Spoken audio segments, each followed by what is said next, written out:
ጤና ይስጥልን እንደምናመሽታችኋል ውድ ተመልካቾቻችን ከአባይ ቴሌቪዥን የሚተላለፍላችሁ የዕለተ ማክሰኞ ታህሳስ 21 2018 አውደ ዜና ተጀምሯል። በምሽቱ የዜና ወጃችን በርካታ ዘገባዎችን ወደ እናንተ እናደርሳለን። የቢዝነስና የምጣኔ ሀብት ዘገባችንም ሰዓቱን ጠብቆ ይቀርባል። ዜናውን እየመራው ዳሩ ሰላም ተሾመ ከእናንተ ጋር ቆይታ አደርጋለሁ። አብራችሁን ቆዩ። በመጀመሪያው ክፍለ ጊዜ የመረጃ ጥንቅራችን የህዳሴ ግድብ መጠናቀቅን ተከትሎ ተስፋ የቆረጠችው ግብጽ በአባይ ወንዝ ላይ ሌላ ግድብ እንዲገነባ አልፈቅድም የሚል ዛቻ መጀመሯን፣ ኢትዮጵያ ወደ ባህር ለመውጣት በምታደርገው ጥረት መላው ኢትዮጵያዊ አንድ አይነት አቋም ሊኖረው ይገባል ሲል መንግስት ማሳሰቡን፣ እንዲሁም ብሔራዊ ተሃድሶ ኮሚሽን ከተቋቋመበት ጊዜ ጀምሮ ለቀድሞ ተዋጊዎች ድጋፍ ከ10 ቢሊዮን ብር በላይ ማውጣቱን መግለጹን የተመለከቱ ጉዳዮችን ወደ እናንተ እናደርሳለን። አብራችሁን ቆዩ። የህዳሴ ግድብ መጠናቀቅን ተከትሎ ተስፋ የቆረጠችው ግብጽ በአባይ ወንዝ ላይ ሌላ ግድብ እንዲገነባ አልፈቅድም የሚል ዛቻ ጀመረች። የግብጽ ውጭ ጉዳይ ሚኒስትር ባድር አብዱላቲ በትላንትናው ዕለት የፈረንጆቹን አሮጌ ዓመት መጠናቀቅ አስመልክቶ ኤምቢሲ ማስር ከተሰኘ የሀገራቸው ቴሌቪዥን ጣቢያ ጋር ባደረጉት ቃለ ምልልስ ስለ ህዳሴ ግድብና የአባይ ወንዝ ሰፋ ያለ ጊዜ ወስደው ተናግረዋል። የህዳሴ ግድብን እኔ ካላስተዳደርኩት የአፍሪካ ቀንድ ቀጠና ሰላም አይሆንም የሚል አቋም ይዛ የቆየችው ግብጽ አሁን ደግሞ ኢትዮጵያ ሌላ ግድብ በአባይ ወንዝ ላይ ከገነባች እኛን አማክራ መሆን አለበት ስትል በውጭ ጉዳይ ሚኒስትሯ በኩል ይፋ አድርጋለች። ኢትዮጵያ በአባይ ወንዝ ላይ አዲስ ግድብ እንድትገነባ አንፈቅድላትም ያሉት ባድር አብዱላቲ እኛን ሳታማክር አዲስ ግድብ ከገነባች ግን እርምጃ እንወስዳለን ሲሉ የተለመደ ዛቻቸውን አስፍረዋል። የህዳሴ ግድቡ የማገኘውን የውሃ መጠን ይቀንስብኛል የሚል ዛቻ ስታቀርብ የነበረችው ግብጽ በያዝነው 2018 መጀመሪያ ላይ ደግሞ ከግብጹ ከፍተኛ የውሃ መጠን እየተለቀቀብኝ ነው የሚል እርስ በርሱ የሚጋጭ ክስ ማቅረቧ ይታወሳል። ከሳምንታት በፊት ደግሞ እኒሁ የግብጽ ውጭ ጉዳይ ሚኒስትር ከኢትዮጵያ ጋር በህዳሴ ግድቡ ዙሪያ መነጋገርም ሆነ መወያየት አንፈልግም ማለታቸውም አይዘነጋም።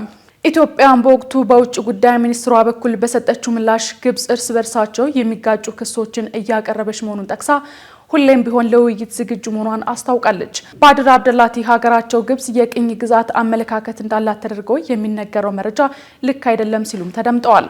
ሆኖም በቅኝ ግዛት ህጎች እንመራ የምትለው ራሷ ግብጽ መሆኗን በተደጋጋሚ የምታቀርባቸው መከራከሪያዎች ያመለክታሉ። የግብጽ ውጭ ጉዳይ ሚኒስትር ባድር አብዱላቲ ውሃ የግብጽ የህልውና ጉዳይ ነው ሲሉም የተለመደ መወንጀያ ማስፈራሪያቸውንም አቅርበዋል። ኢትዮጵያ ወደ ባህር ለመውጣት በምታደርገው ጥረት መላው ኢትዮጵያዊ አንድ አይነት አቋም ሊኖረው ይገባል ሲል መንግስት አሳሰበ። የኢትዮጵያ የውጭ ጉዳይ ሚኒስትር ዶክተር ጌዲዮን ጢሞቴዎስ ዛሬ በፓርላማ ቀርበው ባደረጉት ንግግር የኢትዮጵያ የውጭ ጉዳይ ፖሊሲና መመሪያዎችን የተመለከቱ ጉዳዮች ላይ ምላሽና ማብራሪያቸውን ሰጥተዋል። ሚኒስትሩ አሁን መነጋገሪያ ሆኖ ስለቀጠለው የኢትዮጵያ የባህር በር ፍላጎትና የቀጠናው ውጥረት ዙሪያ በሰጡት ማብራሪያ የኢትዮጵያ የባህር በር ጥያቄ የትውልድና የስትራቴጂክ ጥቅም የማስከበር ጥያቄ ነው ሲሉ አስምረውበታል። ሀገሪቱ ወደ ባህር ለመውጣት በምታደርገው ጥረት መላው ኢትዮጵያዊ አንድ አይነት አቋም ሊኖረው ይገባል ያሉት የውጭ ጉዳይ ሚኒስትሩ ወደብ የማግኘት ጉዳይ የመንግስት ወይም የአንድ ፓርቲ ጉዳይ ባለመሆኑ ልዩነቶቻችንን ወደ ጎን ትተን በጋራ እንቁም ሲሉም ተናግረዋል። ዶክተር ጌዲዮን ጢሞቴዎስ ሌላ ማብራሪያ የሰጡበት ጉዳይ በውጭ ሀገር የሚደረግን የስራ ስምሪትና የህገወጥ መንገድ ስደተኞች ስለሚገጥማቸው መከራ ነው። በዚህም በህጋዊ የስራ ስምሪት ወደ ውጭ ሀገር በሄዱ ዜጎች ላይ የሚደርሱ ችግሮችን ለመፍታት ለአምባሳደሮችና ቆንስላ ጀነራሎች ቋሚ የስራ መመሪያ ተሰጥቷል ሲሉ የውጭ ጉዳይ ሚኒስትሩ አስታውቀዋል። ዶክተር ጌዲዮን በርካታ ዜጎች በስራ በተሰማሩባቸው ሀገራት የዜጎችን ደህንነት መብት ብቻ ተከታትለው የሚያስከብሩ ዲፕሎማቶች ተመድበው ወደ ስራ ገብተዋል ያሉ ሲሆን በማረሚያ ቤት የሚገኙትን መከታተል እንዲሁም ከአሰሪዎች ጋር የሚፈጠሩ አለመግባባቶችን በውይይትና በህጋዊ መንገድ የመፍታት ስራዎች እየተከናወኑ ነው ሲሉም ተናግረዋል። በአንዳንድ ሚስዮኖች የኮሚኒቲ መጠለያዎች መዘጋጀታቸውንና ዜጎች የስራ ቦታ በሚቀይሩበት ወቅት እገዛ እንደሚደረግላቸው እንዲሁም የአደጋ ጉዳትና የካሳ ክፍያ እንዲያገኙ ጥረት እየተደረገ መሆኑን የውጭ ጉዳይ ሚኒስትሩ ተናግረዋል። በሌላ በኩል በማይናማርና በሳዑዲ አረቢያ በአስቸጋሪ ሁኔታ ውስጥ የነበሩ በርካታ ዜጎች መንግስት ባደረገው ጥረት ወደ ሀገራቸው መመለሳቸውን ዶክተር ጌዲዮን ሲናገሩ በማይናማር በአስቸጋሪ ሁኔታ ውስጥ የነበሩ 1300 ዜጎችን እንዲሁም ከሳዑዲ አረቢያ 26000 ዜጎችን ወደ ሀገር ውስጥ መመለስ ተችሏልም ብለዋል። በተለያዩ ሀገራት በጣም ጥሩ ስራና ከፍተኛ ክፍያ አለ በሚሉ አማላይ ማጭበርበሪያዎች ከሀገር ለመውጣት የሚሞክሩ ዜጎች ቆም ብለው እንዲያስቡ ሚኒስትሩ ጥሪ ያቀረቡ ሲሆን ህጋዊ ባልሆነ መንገድ የሚደረግ ጉዞ የሚያስከትለውን ከባድ መዘዝ በመረዳት ዜጎች ህጋዊ መንገድን ብቻ እንዲከተሉም አሳስበዋል። ብሔራዊ የተሃድሶ ኮሚሽን ከተቋቋመበት ጊዜ ጀምሮ ለቀድሞ ተዋጊዎች ድጋፍ ከ10 ቢሊዮን ብር በላይ ማውጣቱን አስታወቀ። ብሔራዊ የተሃድሶ ኮሚሽን ከሀገር መከላከያ ሰራዊት ከፍተኛ አመራሮችና በትግራይ ክልል በዲዲአር ሂደት ካለፉ የቀድሞ የመከላከያ ሰራዊት አባላት ጋር በመልሶ ማቋቋም ሂደት ላይ ያተኮረ የውይይት መድረክ ታህሳስ 18 2018 ዓ.ም በአዲስ አበባ ማካሄዱን አስታውቋል። የብሔራዊ ተሃድሶ ኮሚሽን ኮሚሽነር ተመስገን ጥላሁን በውይይቱ መክፈቻ ላይ እንዳሉት በክልሎች ከ80 ሺህ በላይ የሚሆኑ የቀድሞ ተዋጊዎች በዲዲአር ሂደት አልፈው ወደ ሰላማዊ ህይወት ተመልሰዋል። ከነዚህ ውስጥ ከ63 ሺህ በላይ የሚሆኑት ከትግራይ ክልል መሆናቸውን ጠቅሰው ለዚህም ከ6.7 ቢሊዮን ብር በላይ ወጪ መደረጉን አንስተዋል። በሀገር አቀፍ ደረጃ ደግሞ ከ80 ሺህ በላይ ለሚሆኑ የቀድሞ ተዋጊዎች ለአጠቃላይ የተሃድሶ ሂደት ከ10 ቢሊዮን ብር በላይ ድጋፍ መደረጉን ተናግረዋል። የተጀመረውን የዲዲአር ፕሮግራም አፈጻጸም አስመልክተው ንግግር ያደረጉት ምክትል ኮሚሽነር ብርጋዴር ጄኔራል ደርቤ መኩሪያ በእስካሁን ትግበራ ኮሚሽኑ ከመከላከያ ሰራዊቱ ወጥተው በሌላ ጎራ ከተሰለፉ ከ5200 በላይ የቀድሞ የመከላከያ ሰራዊት አባላት ውስጥ 520 የሚሆኑት በተሃድሶ ስልጠና ማለፋቸውንም ተናግረዋል። በዲዲአር ሂደት ያለፉትን የቀድሞ ተዋጊዎች በዘላቂነት ለማቋቋም ከሚመለከታቸው አካላት ጋር በቅንጅት እየተሰራ መሆኑንም ከኮሚሽኑ ገጽ ያገኘነው መረጃ ያመለክታል።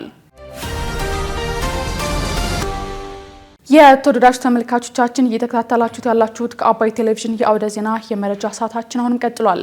ወደ ሁለተኛው ዙር ጥንቅናችን ስናልፍ ደግሞ ኢትዮጵያ፣ ሱዳንና ደቡብ ሱዳንን ጨምሮ 17 ሀገራት በፈረንጆቹ 2026 በተባበሩት መንግስታት ድርጅት በኩል የአሜሪካን እርዳታ እንደሚያገኙ መገለጹን፣ በደቡብ ኦሞ ዞን ዳሰነች ወረዳ የማርበርግ ቫይረስ በሽታን ለመቆጣጠር ተጥሎ የነበረው የእንቅስቃሴ ገደብ መነሳቱን ጨምሮ ሌሎች ዜናዎችን ዘነበ ህሉፍ እንደሚከተል ያቀርባቸዋል። አብራችሁን ቆዩ። በደቡብ ኦሞ ዞን ዳሰነች ወረዳ የማርበርግ ቫይረስ በሽታ ለመቆጣጠር ተጥሎ የነበረው የእንቅስቃሴ ገደብ ተነሳ። በደቡብ ኦሞ ዞን የዳሰነች ወረዳ መስተዳደር የማርበርግ ቫይረስ በሽታ ለመቆጣጠር ከ2 ሳምንታት በፊት ጥሎት የነበረውን የእንቅስቃሴ ገደብ ማንሳቱን አስታውቋል። ገደቡ የተነሳው የበሽታውን ስርጭት ለመግታት የተቋቋመው የወረዳው አብይ ኮሚቴ ባሳለፈው ውሳኔ መሰረት መሆኑን የወረዳው መስተዳደር አሳውቋል። የወረዳው ዋና አስተዳዳሪ አቶ ታደለ ሀቴ እገዳው በዋናነት የህዝብ ማመላለሻ ትራንስፖርት እንዲጀመርና ተዘግተው የቆዩ ትምህርት ቤቶች እንዲከፈቱ የሚለውን ያካተተ መሆኑን ለዶይቼ ቬለ ተናግረዋል። አሁን ላይ በዳሰነች ወረዳ ከ2 ሳምንት በፊት በበሽታው ከሞተ አንድ ሰው በስተቀር እስካሁን ቫይረሱ የተገኘበት ሰው አለመኖሩን የጠቀሱት ዋና አስተዳዳሪው ቀደም ሲል ግን ቫይረሱ ከነበረባቸው ጋር ንክኪ ይኖራቸዋል ተብለው የተገመቱ 107 ሰዎች ተለይተው ክትትል እየተደረገላቸው ይገኛል ብለዋል። በአሁኑ ወቅት በወረዳው ቀደም ሲል ቫይረሱ ከተገኘባቸው ጋር ንክኪ ይኖራቸዋል ተብለው ለሚገመቱ ሰዎችም በድሮን የታገዘ ክትባት በመስጠት ላይ እንደሚገኝ መስተዳደሩ መግለጹን ዘገባው አክሏል። የጤና ሚኒስቴር የማርበርግ ቫይረስ በሽታ ሁኔታን በተመለከተ ትናንት በወጣው መረጃ እስካሁን ድረስ 3355 የላቦራቶሪ ምርመራ ተደርጎ 14 ሰዎች ቫይረሱ እንደተገኘባቸው አስታውቋል። ከ14 ሰዎችም 9 ሰዎች ህይወታቸው ሲያልፍ 5 ሰዎች ደግሞ ከበሽታ ማገገማቸውን ከጤና ሚኒስቴር ያገኘነው መረጃ ያመለክታል። የማርበርግ ቫይረስ ምልክቶች ከፍተኛ ትኩሳት፣ ራስ ምታት፣ የሆድ ህመም፣ ተቅማጥ እና ደም መፍሰስ እንደሚገኙበትም ይገለጻል። ኢትዮጵያ፣ ሱዳንና ደቡብ ሱዳንን ጨምሮ 17 ሀገራት በፈረንጆቹ 2026 በተባበሩት መንግስታት ድርጅት በኩል የአሜሪካን እርዳታ እንደሚያገኙ ተገለጸ። በተባበሩት መንግስታት ድርጅትና በአሜሪካ መካከል በተፈረመው የ2 ቢሊዮን ዶላር የሰብአዊ ድጋፍ ስምምነት መሰረት ኢትዮጵያ ድጋፉ ከሚደርሳቸውና ከሚያስፈልጋቸው 17 ሀገራት መካከል አንዷ መሆኗን የተባበሩት መንግስታት ድርጅት አስታውቋል። ትናንት ሰኞ ታህሳስ 20 ቀን 2018 ዓ.ም በጄኔቫ በይፋ የጸደቀው ይህ ስምምነት በተባበሩት መንግስታት ድርጅት ግምገማ መሰረት በዓለም ዙሪያ እየጨመረ የመጣውን የሰብአዊ እርዳታ ፍላጎት ለመመለስ አሜሪካ ለዓለም አቀፍ የእርዳታ ስራዎች የገንዘብ ድጋፍ እንደምታደርግ ተገልጿል። የተባበሩት መንግስታት ድርጅት የአደጋ ጊዜ እርዳታ አስተባባሪ ቶም ፍሌቸር ስምምነቱን ታሪካዊ ሲሉ ገልጸውታል። ቶም ፍሌቸር አክለውም ስምምነቱ በሚሊዮን የሚቆጠሩ ሰዎችን ህይወት ለመታደግ እንደሚረዳና በተለይም በጸጥታው ችግር ምክንያት በተፈጠረ የምግብ ዋስትና እጦትና በአየር ንብረት ለውጥ ተጽዕኖዎች ሳቢያ የሰብአዊ እርዳታ ፍላጎት በከፍተኛ ሁኔታ በሚታይባቸው ሀገራት ጉልህ ሚና ሚና እንደሚኖረው ገልጸዋል። በስምምነቱ የፊርማ ስነ ስርዓት ላይ ንግግር ያደረጉት ፍሌቸር ከጊዜ ወደ ጊዜ አስቸጋሪ የሆነ በመጣ ሁኔታ ውስጥ ሆኖ ለሚሰሩ የረድኤት ሰራተኞች አድናቆታቸውን ገልጸዋል። ያለፈው ዓመት በሰብአዊ ድጋፍ ስራ ላይ ለተሰማሩ ሁሉ እጅግ በጣም ፈታኝ ነበር ያሉት ፍሌቸር፣ ሆኖም አሁን የተፈረመው የመግባቢያ ስምምነት ለተሻለ ተስፋ አዲስ መሰረት የሚጥል መሆኑን ተናግረዋል። ኢራን የጦር መሳሪያ ግንባታ መርሃ ግብሮቿን መልሳ የምትጀምር ከሆነ ተጨማሪ ጥቃት ሊፈጸም እንደሚችል ትራምፕ ተናገሩ። ኢራን የባለስቲክና የኒውክሌር ጦር መሳሪያዎች ግንባታ መርሃ ግብሮቿን መልሳ የምትጀምር ከሆነ የሚፈጸምባትን ከባድ ጥቃት አሜሪካ እንደምትደግፍ ፕሬዝዳንት ዶናልድ ትራምፕ ተናግረዋል። ፕሬዝዳንቱ ከእስራኤል ጠቅላይ ሚኒስትር ቤንያሚን ኔታንያሁ ጋር በጋራ ለጋዜጠኞች በሰጡት መግለጫ ላይ ኢራን የኒውክሌር ጦር መሳሪያዎችን ለመገንባት ከዚህ ቀደም ኢላማ ከተደረጉት ውጪ ሌሎች ቦታዎችን እየተጠቀመች መሆኗ ከተደረሰበት አሜሪካ ተጨማሪ ጥቃት እንደምትፈጽም ገልጸዋል። ኢራን ከእስራኤል ጋር ባሳለፍነው ዓመት ሰኔ ወር ላይ ለ12 ቀናት የዘለቀ ጦርነት ማድረጓ ይታወሳል። በዚህም ትራምፕ አሜሪካና እስራኤል በኢራን ላይ በፈጸሙት የአየርና የሚሳኤል ጥቃት የአገሪቱ የኒውክሌር ተቋማት ፈራርሰዋል ቢሉም ኢራን ግን የኒውክሌር ጦር መሳሪያ እየገነባች አለመሆኑን መግለጿም ይታወሳል። ፕሬዝዳንቱ ኢራን ባለፈው ዓመት ከተመቱባት ቦታዎች ውጪ ለጦር መሳሪያ ግንባታ ሌሎች ቦታዎችን እየተጠቀመች ከሆነ ከማጥፋት ውጪ ምንም አይነት አማራጭ የለንም በማለት ተናግረዋል። ፕሬዝዳንት ትራምፕ ለሰነዘሩ ዛቻ የኢራን ጠቅላይ መሪ ከፍተኛ የፖለቲካ አማካሪ አሊ ሻምሃኒ በማህበራዊ ትስስር ገጻቸው ላይ በሰጡት ምላሽ በኢራን ላይ የሚሰነዘር የትኛውም አይነት ጥቃት ፈጣንና የከፋ ምላሽ ይሰጣል ሲሉ አስጠንቅቀዋል። ከፍተኛ አማካሪው አክለውም ኢራን ራሷን ለመከላከል ሙሉ ለሙሉ ዝግጁ መሆኗንና አዲስ ጥቃት የሚሰነዘርባት ከሆነ በእስራኤል ላይ አስከፊ ውጤት ይኖረዋል ሲሉ ለአሜሪካ ዛቻ ምላሽ ሰጥተዋል። በጸጥታው ምክር ቤት ቋሚ መቀመጫ ያላቸው ብሪታንያ፣ ፈረንሳይ፣ ሩሲያና ቻይና የተቃወሟት እስራኤል በተወካዩዋ በኩል ምላሽ ሰጠች። በተባበሩት መንግስታት ድርጅት የጸጥታው ምክር ቤት ቋሚ መቀመጫ ያላቸው ብሪታንያ፣ ፈረንሳይ፣ ሩሲያና ቻይናን ጨምሮ 14 የምክር ቤቱ አባላት እስራኤል ለሶማሌላንድ እውቅና መስጠቷን በአስቸኳይ ስብሰባው ላይ ማውገዛቸው ተሰምቷል። ዩናይትድ ኪንግደም በጉባኤው ላይ ለሶማሌላንድ የአገርነት እውቅና እንደማትሰጥ በመግለጽ በሶማሌላንድ ላይ የሚደረግ ማንኛውም ውሳኔ በሞቃዲሾና በሀርጌሳ መካከል በሚደረግ ውይይትና የጋራ ስምምነት ላይ የተመሰረተ መሆን እንዳለበት አቋሟን ለጸጥታው ምክር ቤት አስታውቃለች። የአሜሪካ ተወካይ በበኩላቸው እስራኤል ከሶማሌላንድ ጋር ዲፕሎማሲያዊ ግንኙነት የመመስረት መብት እንዳላት ጠቅሰው አሜሪካ ግን የአንዲት ሶማሊያ ፖሊሲዋን እንዳልቀየረች አረጋግጠዋል። ሶማሊያ በአንጻሩ የእስራኤል ውሳኔ ፍልስጤማውያንን ወደ ሶማሌላንድ ከማስፈር ጋር የተያያዘ ሊሆን እንደሚችል ጠቁማለች። የተባበሩት መንግስታት የጸጥታው ምክር ቤት ትናንት ሰኞ ባካሄደው አስቸኳይ ስብሰባ ላይ እስራኤል ለሶማሌላንድ እውቅና መስጠቷ ትክክለኛ ውሳኔ መሆኑን ለጉባኤው በምላሽ መልክ አሰምታለች። የእስራኤል አምባሳደር ጆናታን ሚለር እስራኤል ለሶማሌላንድ የሰጠችው የሀገርነት እውቅና ሶማሊያ ላይ የተቃጣ ውሳኔ አይደለም፣ በሁለቱ ወገኖች መካከል የሚኖር ውይይትንም አያግድም፣ እውቅና እድል እንጂ የእምቢተኝነት ምልክት አይደለም ሲሉ ለጉባኤው ተናግረዋል። እስራኤል ባሳለፍነው አርብ ለሶማሌላንድ የሀገርነት እውቅና በመስጠት የመጀመሪያዋ ሀገር መሆኗ የተገለጸ ሲሆን በርካታ የተባበሩት መንግስታት አባል ሀገራት የእስራኤል እርምጃ ፍልስጤማውያንን ከጋዛ ለማስወጣት አሊያም በአካባቢው የጦር ሰፈር ለማቋቋም ያለመ ነው ሲሉ እስራኤልን ወቅሰዋል። በትናንቱ ስብሰባው የጸጥታው ምክር ቤት ቋሚ አባል ያልሆነችው የሶማሊያ አምባሳደር አቡካር ኦስማን የእስራኤልን እውቅና አውግዘው ይህ በሶማሊያ ግዛት ላይ መከፋፈልን ያነገበ የወረራ ተግባር ነው ብለዋል።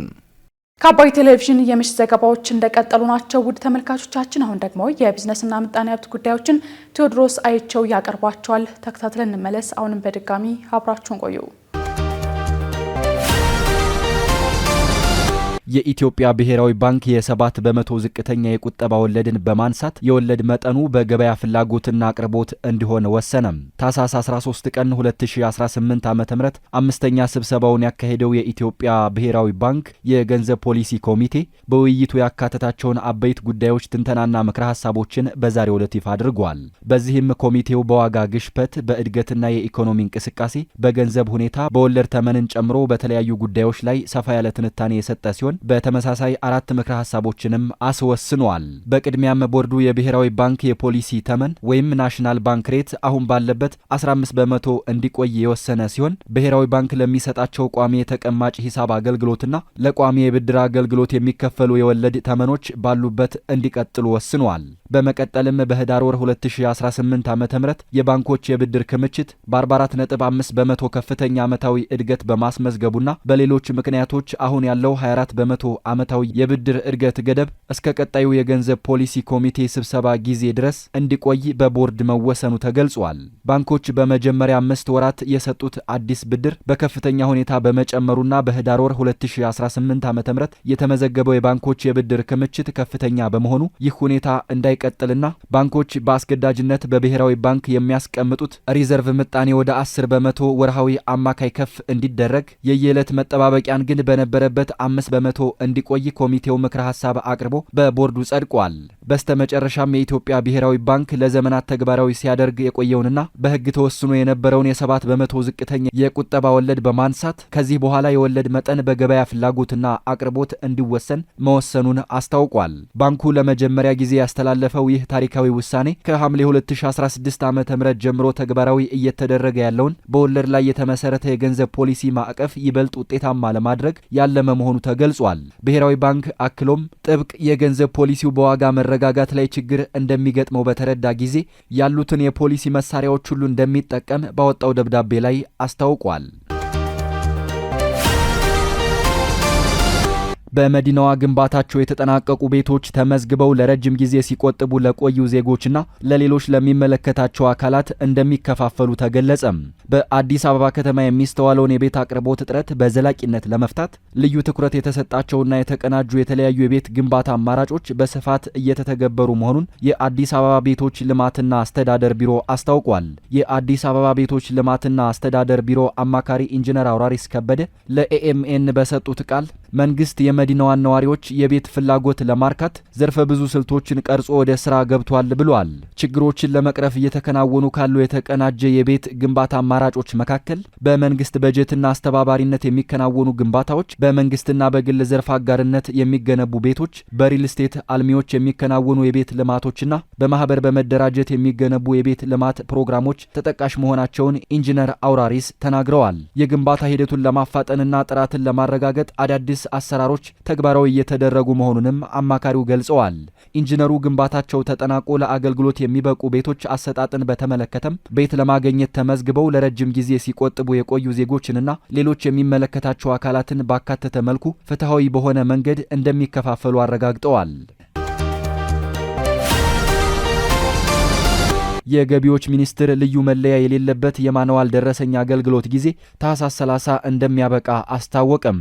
የገቢዎች ሚኒስቴር ልዩ መለያ ኮድ ወይም ኪውአር ኮድ የሌለበት የማንዋል ደረሰኝ አገልግሎት ጊዜ ሊጠናቀቅ ጥቂት ቀናት እንደቀሩት አስታውቋል። ሚኒስትሩ ይህንን በማስመልከት በማህበራዊ የትስስር ገጹ ላይ ባጋራው መረጃ ልዩ መለያ ኮድ ወይም ኪውአር ኮድ የሌለበት የማንዋል ደረሰኝ የአገልግሎት ጊዜ ታህሳስ 30 2018 ዓ.ም ይጠናቀቃል ሲል አስታውቋል። በመሆኑም ልዩ መለያ ኮድ ያለበትን ደረሰኝ እንዲያሳትሙና ጥቅም ላይ እንዲያውሉ ሚኒስትሩ አሳስቧል። የገቢዎች ሚኒስቴር ከብርሃንና ሰላም ማተሚያ ድርጅት ጋር በደረሰኞች ላይ ልዩ መለያ ኮድ ወይም ኪውአር ኮድ አካቶ ማተም በሚያስችል አሰራር ዙሪያ ባሳለፍነው ዓመት የመግባቢያ ሰነድ መፈራረሙ ይታወሳል። ስትከታተሉት የነበረው የዕለተ ማክሰኞ ታህሳስ 21 2018 ከአባይ ቴሌቪዥን የአውደ ዜና የመረጃ ጥንቅራችን ይህን ይመስል ነበር። አብራችሁን ስለነበራችሁ ከልብ እያመሰገንን በያላችሁበት መልካም ምሽት ይሁንላችሁ።